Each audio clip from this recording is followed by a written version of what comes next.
I went on a trip today.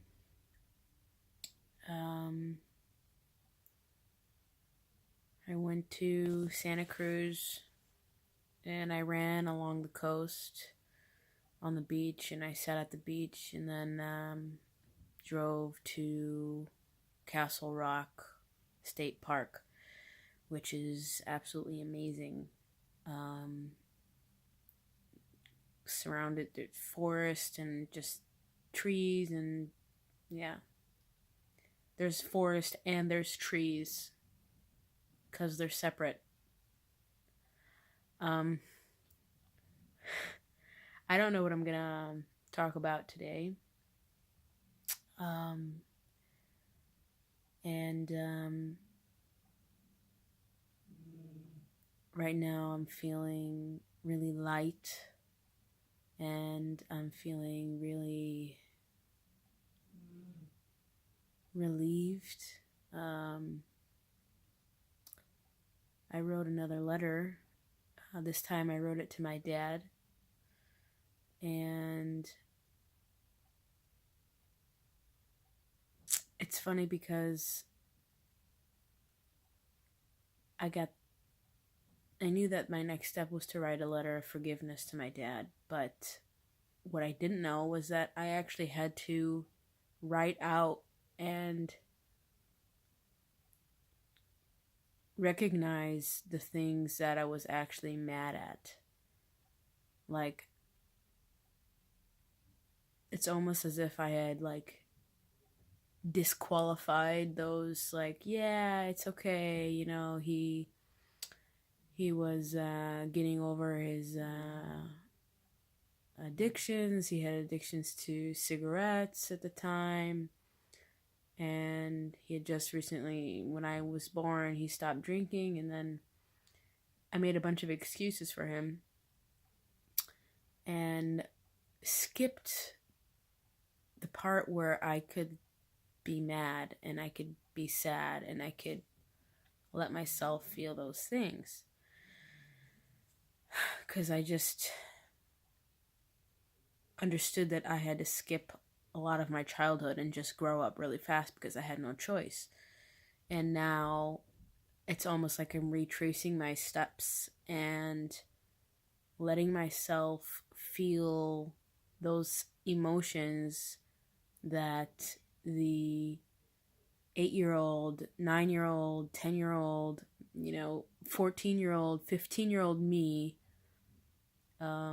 never really let herself feel. And I'm the only person that can let those things go. And a lot of times, writing a letter of forgiveness to someone is very rarely, the biggest fear is always, oh, how are they going to react? And we don't understand that, we're not doing it for them. We're doing it for us. I mean, you give the gift of forgiveness and you're repaid tenfold immediately. There's just, someone else used this, I think even Will Smith used this analogy, and so did Kyle, about skydiving and how the greatest fear is right at the edge of the plane. But once you jump and you're in the air and you're falling, you're not scared anymore. At the point of greatest risk, when you're free falling, there's no fear. And at the point when you're in the plane and you're still safe, that's the point of greatest fear. And it's true, once you do it, once you write it, once you say, it's like, it's you're only dealing with an image in your mind. It's not actually the person. It's not actually, we all perceive things differently, right? So we obviously perceive people differently.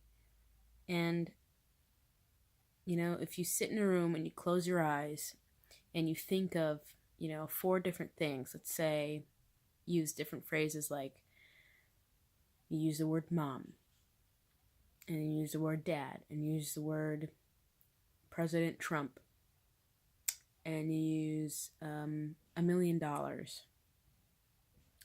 Now, these are words, and I guarantee you that each one of those words made you feel something different. It's something that I learned in Kyle's events as well. Is it's amazing. It's like they're images in your mind. It's not the actual person. It's an image, and it's a emotional reaction that exists in you. It's not somewhere floating around. It's not the actual thing.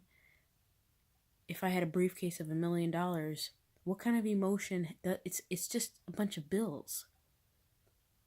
But my reaction to it is what gives it either its power or lack of. And I'm feeling really, really good about, I don't know, the next step. I feel like it took me 2 days to actually write the letter. Like, I was met with a really strong resistance. Like, literally, like, I could feel it, like this little kid crossing his arms, stomping his foot, and being like, no, I don't want to. I don't want to forgive my dad.